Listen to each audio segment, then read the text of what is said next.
Hi, I'm Max Keiser, and this is the Keiser Report. Markets, finance, and scandals, and Stacy Herbert. Stacy, talk to me. Max Keiser, I brought you back a wonderful gift from New York, which is your cold. Yeah, thanks. That's really great. Next time, I might go to California and I could bring back maybe a hash brownie. That takes me to my first headline. Yeah. California prepares to issue marijuana bonds if Prop 19 passes. So California might issue these new marijuana bonds backed by their state taxes on marijuana. That's a high-yield security. Yeah, I mean, it's about time. I think it makes sense to issue these marijuana pot bonds. You know, we've been recommending gold for 10 years to put it into perspective, the timeline, actually. Now, if you balance that portfolio with some marijuana bonds, I think gold and ganja would make a really good, well-balanced portfolio. You've got the slacker play, you've got the welfare bum play, you've got the inability of America to compete in the global market play with your ganja bombs, and then you've got the rest of the world dumping the U.S. dollar and going into precious metals on the gold side. So you're going to be making money on both sides of this portfolio. I like it. So previously you were recommending hard assets, and now you're recommending high assets. That's right, hard and high assets. Keep it hard and high. Well, speaking of this rebalancing of the global economy and dumping of U.S. dollars that you were referring to, headline reads, swaps show Hu Jintao bonds approaching treasuries. Yes, at a time when governments around the world are facing growing debt, China's bonds are becoming almost as safe as U.S. treasuries in the market for insuring against defaults. Well, that U.S. Treasury bond market, it looks really weak. The global investment community, governments around the world, they are trying desperately to get out of their U.S. dollar bond positions. They want to escape the nightmare that has been post-World War II, Bretton Woods, U.S. dollar reserve currency stranglehold. And as Peter Schiff, our friend Peter Schiff, says often, the U.S. is the caboose that's holding the rest of the world economy back. And the world wants to cut themselves loose of the caboose, the U.S. dollar. Even Warren Buffett was in Europe trying to buy into euro and other denominated assets, but nobody wants to sell to him because they realize the dollar is a dying currency. Actually, Jerome Booth, head of research at Ashmore Investment Management in London, in this article in Bloomberg says, Chinese policymakers want to be seen as a stabilizing factor. They want to become a reserve currency, and they will become a reserve currency. So this is the one story that you and I have been talking about since the beginning of this year, is that something to look for 2010 is the currency wars. That's right. That was a major theme we identified at the beginning of the year, currency wars. As the global economy has shifted out of manufacturing and away from export-import and judging each other's currency based on things like trade balance and savings rates, and has moved into a purely financialization type economy where it's algorithmic trading, computer trading, robot trading. To go with drone, it's a fantastic, analogy. In America, they use drone warfare to go and strike people, and many times civilians. America kills civilians in Pakistan every day now as part of their need to blow up bombs to enhance their GDP. Now they have drone computer programs that go in there to try to scalp pennies from their own workforce. I mean, America is openly committing. What is it when the country commits suicide? Country-acide? Nation-acide? Well, as everybody's getting worried about the rebalancing, the shifting away from the U.S. empire over to something in Asia, and remember, Geithner is coming out tomorrow with his report about whether or not the Chinese are manipulating their currency. Headline reads, suddenly, everyone wants to know what the Plaza Accord is. So this is from Joe Wiesenthal at Business Insider, and he's referring to people searching, and this is the chart you see here is Google Trends. They're searching for Plaza Accord, which is the 1985 intervention in the currency markets. But if you look at who's searching, it's mostly from Hong Kong and Singapore. Yeah. Where all of the world's wealth and capital and savings reside. Well, look, the U.S. is going to wake up one day in the very near future and find that gasoline is 2 or 3 times higher in price. Food is already skyrocketing in price. And they'll have nowhere to turn. Their government is now controlled by corporations. Barack Obama is a puppet of the corporations. He is completely an empty suit. He's a Manchurian candidate up there representing Monsanto and Exxon and Coca-Cola. He has no connection to the people whatsoever. He's going to be defeated. Looking at Intrade, they have a chart which determines the probability of the Democrats, the left corporate side of the equation, losing the House of Representatives in this upcoming election. It's about 80% now, a probability that they're going to lose. Well, it'll be better for our show because, of course, Barack Obama is dull. Yeah. As dull as Gordon Brown was. Yeah. At least with the Republicans, you had George Bush falling off his Segway and choking on pretzels. You have Christine O'Donnell. I don't know if you saw this, the Senate candidate for the Republican Party in Delaware. This is just the first 2 seconds of her recent political ad, her first ever. I'm not a witch. Wow, that says a lot. She's not a witch. If you have to deny it, of course. Hopefully, for America, however, they may just need a witch. So it might be good news if she is. Because, look, everybody's relying on magical thinking. And you see that in the headline, Global Finance Chiefs Task IMF with Calming Currency Tensions. So all these, American and European countries are seeking help from the IMF. Here's the first thing the IMF comes out with the past weekend. IMF calls for a new round of huge bank bailouts. Shock, that's a new sudden magical thinking that happens. Lenders across Europe and the U.S., according to the IMF, are facing a $4 trillion refinancing hurdle in the coming 24 months and may still need to recapitalize, particularly, they say, in Spain, Germany, and the U.S. Yeah, well, that's right, because all these national governments are deferring now to the IMF and the World Bank. So you're having the emergence of this is what it boils down to. It's a post-America world. People say, what is this new world order? It just means that America is no longer the force that it was. We're moving into a post-America world, configuration of the economics and politics, and that's the new world order. It's post-America. And, America hasn't done anything to distinguish itself in the past 20 or 30 years to keep hold of the reins of power. They've done everything to let go of the reins of power. And the people inside the United States have, especially after 9/11, you saw basically the rich just confiscate all the wealth that they possibly could, knowing that the end was nigh. The rich have always used the IMF to steal wealth from mostly the developing third world. If you read the quote from the IMF, you'll see that this is exactly what they have in mind and what they've been doing over the last 2 or 3 years. Progress towards global financial stability has experienced a setback since April due to the recent turmoil in sovereign debt markets. So they're saying it's the sovereign debt that's causing the crisis to continue. And the sovereign debt, of course, is because the IMF is encouraging all the sovereign nations of the West to bail out these bankers who have attacked the economies. Yeah, the suicide bankers. That's the root of the problem, and they follow this corrupt ideology of free market fundamentalism. And until you break the spell, and Christine O'Donnell, maybe we need a witch to break the spell of the indoctrination of free market capitalist ideology, which is the most radical extremist view of any group in the world. These neoliberals in Washington and on Wall Street are the most radical, extremist, suicide banking group in the world, causing much more damage than 10,000 Al-Qaedas.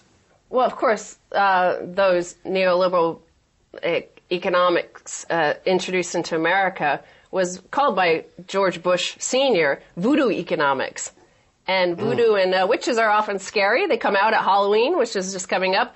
Greenspan says U.S. creating scary deficit as borrowing rises. There's a warlock for you. What rock did he crawl out from under, Greenspan? Seriously, here's a guy who threw the entire U.S. economy under the bus so that he could win a knighthood from the Queen of England. If that's not tyranny for an American, I don't know what is. And now he's saying, you know what, actually I did cause this catastrophe, and I want you to buy more of my books. Well, his quote is, "We're involved in a dangerous game. We're increasing the debt held by the public at a pace that is closing the gap between our debt and any measures of borrowing capacity. Well, stop borrowing. Just stop it. Like, he acts like it's the public doing it. It's these bankers, his cronies, his friends. Yeah. Again, it's the ideology of a psychopath and we need witches in government to break the spell of voodoo economics. Exactly right. Christine O'Donnell should play up that she's a witch and not try to distance herself that she's a witch from her witchcraft past. And the final headline along this corrupt U.S. system. Yeah. And it offers a new Max Keiser prediction. Oh, good. I believe many of yours have come true. Most. That's right. Almost all of my predictions invariably come true because I'm psychic. Here it is. White House. No need for national foreclosure moratorium. A top White House advisor questioned the need for a blanket stoppage of all home foreclosures, even as pressure grows on the Obama administration to do something about mounting evidence that banks have used inaccurate documents to evict homeowners. Well, forged documents. They forged documents. I mean, I worked on Wall Street a long time, and all the documents are forged for expediency's sake. And then they packaged all these fraudulent mortgages into bundles, into securitizations, into mortgage-backed securities, and they sold them on to banks fraudulently. So they sold them a bag of worms, all these banks. Especially in Europe, they're holding these collateralized debt obligations, these tranches of high-yield mortgage debt. That is not, worth anything.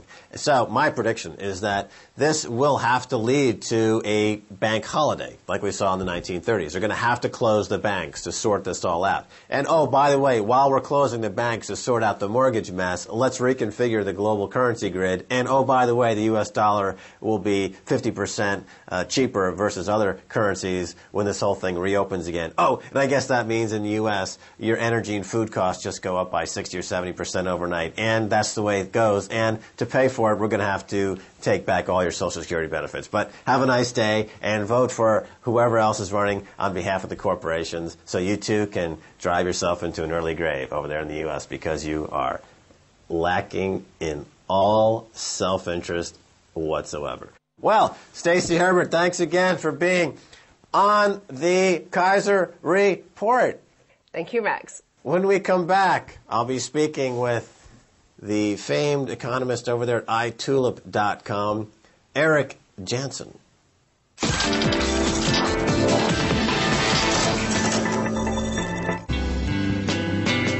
Observe nature and discover its beauty.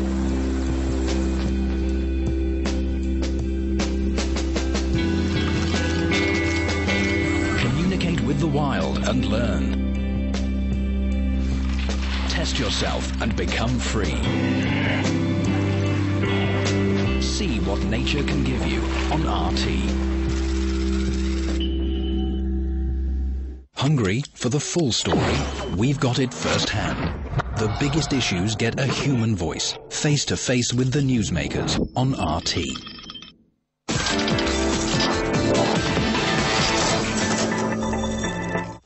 Welcome back to the Keiser Report. Time now to go to Massachusetts to talk to author and blogger Eric Jansen. Eric blogs at itulip.com, where he has written about the pending global debt collapse years before it happened. Eric's latest book is called The Post-Catastrophe Economy. I'm holding a copy right here. Post-Catastrophe Economy, Rebuilding America and Avoiding the Next Bubble. I just finished reading this for my second time. Eric, welcome to the Keiser Report. Thanks for having me on, Max. All right, Eric Jansen, you introduce your book with a vivid description of the modern-day dystopia that is an America of abandoned housing projects, millions of unemployed. Tell us, what is the FIRE economy? How big is it? What's its role in this ongoing economic collapse? Well, the FIRE economy is a term that I use to refer to an economy that is overly dependent on the finance, insurance, and real estate sectors of the economy. And this is an economy that's developed in stages since the early 1970s, but the most significant growth in terms of leaving a lot of debt behind happened since 1980. The biggest dynamic to create it was the Volcker Fed in the late 1970s. And basically what happened was we had this huge spread in interest rates in order to put the economy through a couple of recessions. And cut off a massive inflation spiral, which is threatening to turn into a hyperinflation. All right, now in the book, you describe the inflation-deflation debate, which is raging in the blogosphere. You come down on the side, if I understand correctly, of what in the old Dr. Dolittle story was the push me, pull you, the two-headed camel that is both inflation and deflation pulling at each other simultaneously, with the result being stagflation. Well, the thing I understand, and this is, I think, the hardest part for people to wrap their heads around, is that we don't have one economy. We really have two economies. We have this finance-based economy, and we have what we think of as the economy of producers and consumers, right? So the producer and consumer economy is employers that pay people salaries, and then the salary wage earners become consumers and go buy stuff from producers. And that's the way we think of the economy, is this cycle of payments between producers and consumers. But then you have this FIRE economy that operates on a very different principle. It runs off of fees and interest and on capital gains from asset price inflation. All right, now, in the book, you do a great job in describing how the way it's set up, the system, it helps asset prices go up to reward those in the FIRE economy while simultaneously keeping wages low, which is completely against, of course, the mandate of the Fed, which is supposed to keep, prices stable and full employment. But the way it's constructed, and it just gets worse, is that the one side of the equation, they enjoy rising asset prices, whereas workers and savers are continuously getting, pushed to the side, and that gap is opening up wider and wider. Is that a fair characterization? Well, okay, so I was beginning to explain that there are these two economies, and from a monetary policy standpoint, they're managed independently. So the objective of monetary policy for the producer-consumer economy is primarily to maintain low wage inflation, because that's the transmission mechanism of inflation in commodities into the real economy, and that's how you get into the cycle that we had in the 1970s. So its mission is to not let that happen. Simultaneously, the Fed's mission, and this is unstated, is to provide continuous asset price inflation, and that's generally done through low interest rates, lack of regulation, are the two, and also these going along with subsidies and supporting those from a standpoint of orthodoxy, right? So that it looks like a good thing to do. And you can, of course, play back any of the things that Greenspan was saying during both the dot-com and the housing bubble, justifying these policies of inflating asset prices. Well, just after it crashes, then the policy has to shift pretty quickly to preventing asset prices from crashing, because then what happens is that the collapsing FIRE economy spills over into the so-called real economy, the production consumption economy, which happened in a really serious way back in the 1930s. It's happened somewhat in Japan since the mid-1990s, and is playing itself out in its own way here now. So the folks in the United States who are aghast at this growing wealth and income gap and the growing problems due to the deindustrialization of the economy. And we'll get to your second half of your book in a minute here, where you're talking about how to rebuild the U.S. economy. But the folks who are getting penalized by the way that the setup is now, is it correct to say that their biggest enemy is the Fed? Because the Fed is really the source of all of this FIRE economy, and by getting rid of the Fed, wouldn't that kind of start to re-level the playing field a bit? Where I come down on this get rid of the Fed argument is, and replace it with what? I mean, I strongly suspect that if we were to get rid of the Fed, the role that the Fed plays would be replaced with something even worse. I think the problem is that it's an institution, and like any institution, its behavior and its operation depends on the guys who are running it and the ideas in their heads. And I think that both are a problem right now. We have the wrong guys, and the principles that they're operating on are the wrong principles. So the fundamental problem here is not anyone necessarily being a good guy or a bad guy. What happened when these interest rates were really high and then they started to come down in the 80s is you had this huge spread that is called a fat spread. At least that's what Richard Koo calls it. I think it's a good term. Because what was happening was the wholesale price of money that the banks were borrowing at was falling rapidly, but the retail price, what you and I pay, was not. And so that spread between what they pay and what they charge for money got bigger and bigger. And what happened was lending money became more profitable than producing things. So rationally, within the operation of any economy, industry is going to tend to go for the thing that's the most profitable. And that's why our car companies, in the words of one Ford executive I talked to when I was writing the book, we became, Ford used to be a car company that lent money on the side, and then it became a bank that made cars on the side because it was more profitable. So the fundamental problem was that the incentives in the economy got completely perverse. And the more money that was being made in this financial part of the economy, the more influence that part of the economy had over the political system, and it became a self-reinforcing cycle. All right, now during the 2008 crisis, the ongoing crisis, trillions of private bank debts were transferred to the Federal Reserve Bank. Now, okay, I understand that your point is that the Federal Reserve as an institution can function in a way that is, as per design, a benefit to the economy. It currently is not being managed to that extent.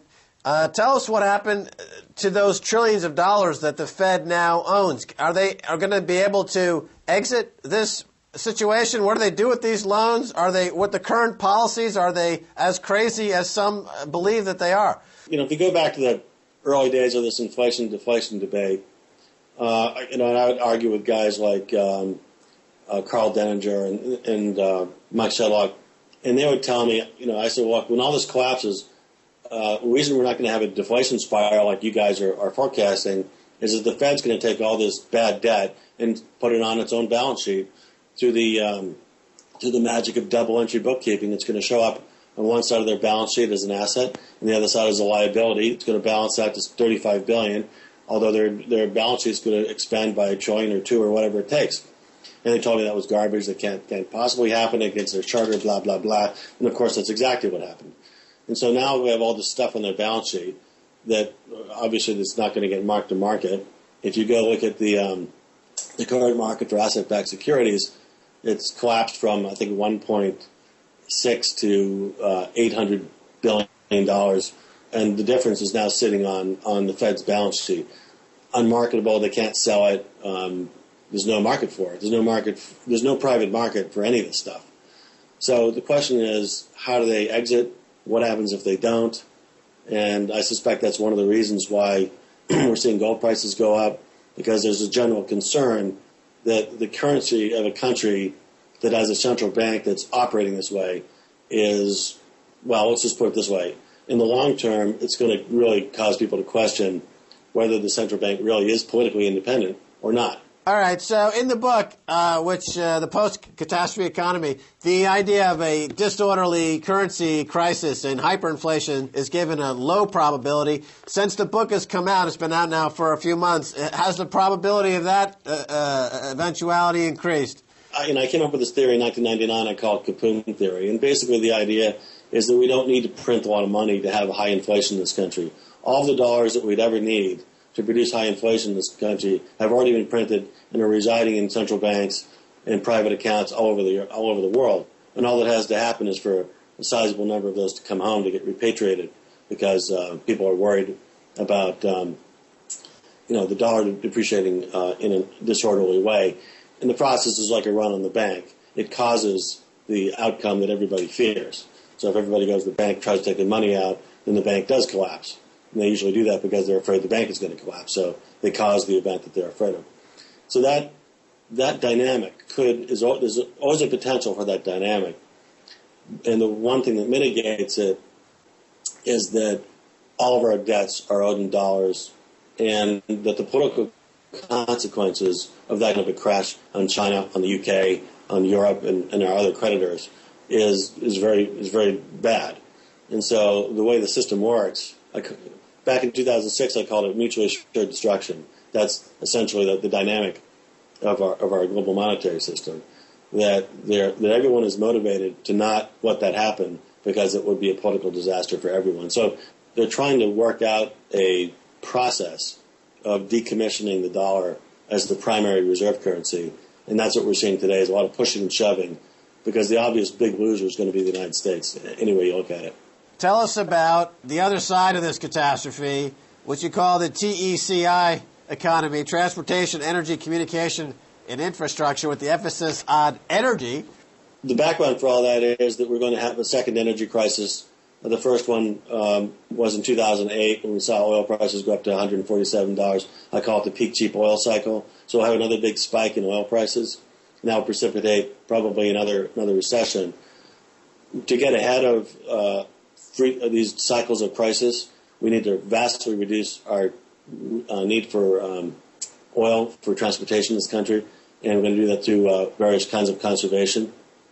And this techie economy is a way for us to focus our entrepreneurial energies into solving that problem and shifting the economy's focus away from finance and back toward production. All right, the book is called Post-Catastrophe Economy. Pick it up at your favorite bookseller. Amazon.com comes to mind. Get it into your hands quick. And Eric Jansen, thanks for being on the Keiser Report. Thanks for having me, Max. All righty, and that's going to do it for this edition of the Keiser Report with me, Max Keiser, with a cold, and Stacy Herbert.